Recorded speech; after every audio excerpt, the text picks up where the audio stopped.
ভাবে এক স্তর থেকে আল্লাহর দিকে আরেক স্তরে উন্নতি লাভ করতেন। যখন তিনি এক স্তর থেকে আরেক স্তরে উন্নতি লাভ করতেন, পূর্বের স্তরের জন্য তিনি ক্ষমা চাইতেন। তার মানে আমার নূর নবীজি মুহাম্মদ সাল্লাল্লাহু আলাইহি ওয়াসাল্লাম প্রতিদিন ১৫০০ বছর আগে ৭০ থেকে ১০০ স্তর আল্লাহর দিকে উন্নতি হতে। রাসূলুল্লাহর ক্ষমা, ওটার তো তুলনা নাই, ব্যাখ্যা করার কোনো সুযোগও নাই। রুহানি ভাবে রাসূলুল্লাহ সাল্লাল্লাহু আলাইহি ওয়াসাল্লাম ১৫০০ বছর আগে এক স্তর থেকে আল্লাহর দিকে আরেক স্তরে উন্নতি লাভ করতেন। তখন তিনি পূর্বের স্তরের জন্য ক্ষমা চাইতেন, সেই জন্য তিনি প্রতিদিন ৭০ বা ১০০ বার আল্লাহর কাছে ক্ষমা চাইতেন। তাহলে আমরা কি বুঝলাম? আমরা বুঝলাম শুধু গুনাহ করলে ক্ষমা চাইতে হবে না, বরং যার ঈমান যত বেশি হবে, আল্লাহর আজমত, জালালাত, আল্লাহর মারিফতের নূর যত বাড়বে, সে তত বেশি মস্তক নত করে আল্লাহর কাছে ক্ষমা চাইবে।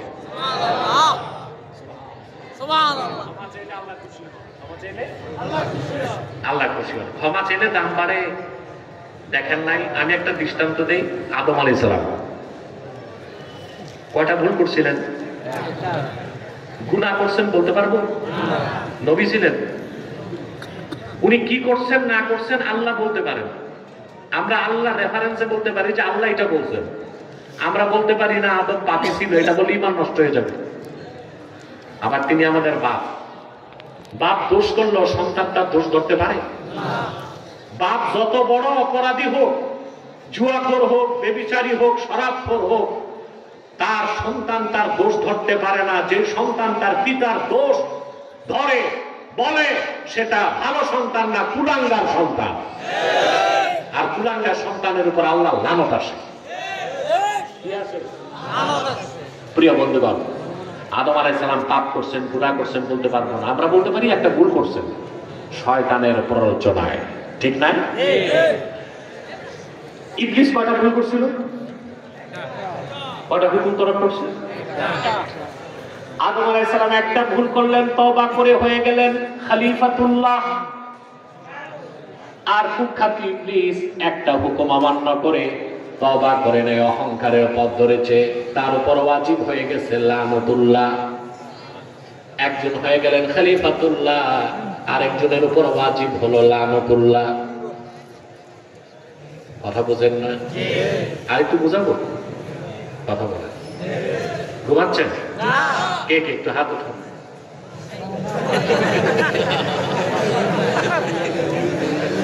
আমি জানতাম না আপনারা এতটা মাতাল হয়ে বসে আছেন।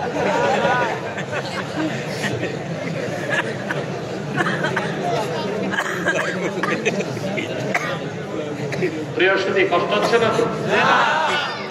এখন কিন্তু শয়তান ওয়াসওয়াসা দিবে। তওবার কথা শুনতেছেন, শয়তানের সুযোগ দিবেন না। আমরা একটু পরে আলোচনাটা পুরো শুনে তারপর আগে উঠবো না। শয়তানকে একটা থাপ্পড় দিতে নেক নিয়ত করে বলেন, কারা কারা হাত তুলে দেখেন। হাত লম্বা করেন, আরো লম্বা করেন। সাথে যারা আছে তারাও হাত উঠান, হাত নামান। আল্লাহ কবুল করুন।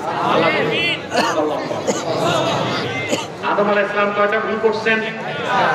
আল্লাহ তাকে ডাক দিয়ে বলেছেন, ওয়াকুলনা ইয়া আদম উসকুন আনতা ওয়া যাওজুকাল জান্নাতা ওয়া কুলা মিনহা রাগাদান হাইসু শি'তুমা ওয়া লা তাকরাবা হাযিহিশ শাজারাতা ফাতাকুনা মিনাজ জালিমিন। আল্লাহ ডেকে বললেন, ওহে আদম, তুমি এবং তোমার স্ত্রী পরমানন্দে জান্নাতে বসবাস করো, যা খুশি তা খাও। রাগাদান মানে ওয়াসিয়ান, যত মন চায় খাও, প্রাচুর্যের সাথে খাও।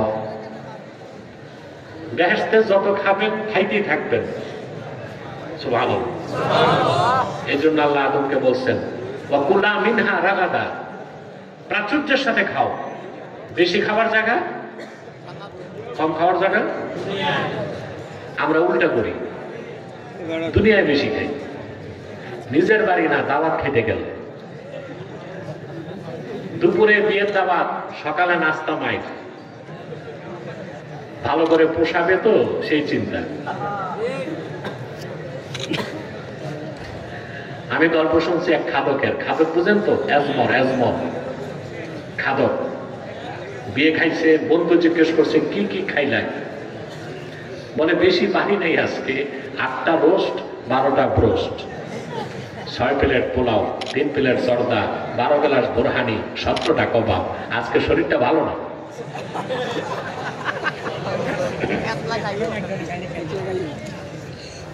সমাজে এইরকম কিছু খাদক আছে, এদের দেখলে বাড়িওয়ালা ভয় পায়। বেহেশতে যত খাবেন কোনো চিন্তা নাই, হাদিস সাক্ষ্য দেয় মুমিন বান্দা একটা ঠেকুর দিবে তার সব নাই হয়ে যাবে। আল্লাহ আদমকে বললেন জান্নাতে বসবাস করো তুমি তোমার স্ত্রী, আর যা মন চায় প্রাচুর্যের সাথে খাও। শুধু আল্লাহ একটা হুকুম করলেন, ওয়ালা তাকরাবা হাযিহিশ শাজারাতা ফাতাকুনা মিনাজ জালিমিন। এই একটা বৃক্ষের কাছেও যেও না, যদি যাও ক্ষতিগ্রস্তদের কাতারে শামিল হয়ে যাবা। শয়তানের প্ররোচনায় আদম আলাইহিস সালাম এই একটা হুকুম মানতে পারেন নাই, ভুল করছেন, ঠিক না? আল্লাহ আকাশের দরজা খুলে দিয়েছেন, স্বামী স্ত্রীকে বহিষ্কার করছেন।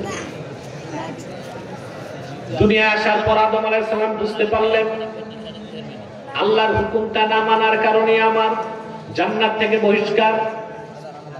তিনি বুঝে গেলেন আল্লাহ গফুরুর রহিম, তওবা ছাড়া মুক্তির কোনো উপায় নাই। তিনি তওবা করতে লাগলেন। ইমামে খাজিন তাফসীর খাজিনে লেখেন, লা ইয়ারফা রাসাহু ইলাস সামাই হায়াআম মিনাল্লাহ। দুনিয়াতে নেমে আসার পরে হযরত আদম আল্লাহকে এত বেশি লজ্জা পেয়েছেন, তিনি 300 বছর আকাশের দিকে তাকান নাই। কত বছর? 300 বছর। এত বেশি তিনি আল্লাহকে লজ্জা পেয়েছেন। শত শত বছর তওবা করছেন, তওবা কবুল হয় না। হঠাৎ আদম আলাইহিস সালামের মনে পড়লো জান্নাতের কথা। তিনি যখন সাজদা থেকে মাথা তুলছেন জান্নাতে, তিনি দেখেছেন আল্লাহর আরশে আজিমে আল্লাহর নামের সাথে মুহাম্মদ সাল্লাল্লাহু আলাইহি ওয়াসাল্লামের নাম লেখা। দোয়াতে হাত তুলে আদম আলাইহিস সালাম বললেন, আয় আল্লাহ তাআলা,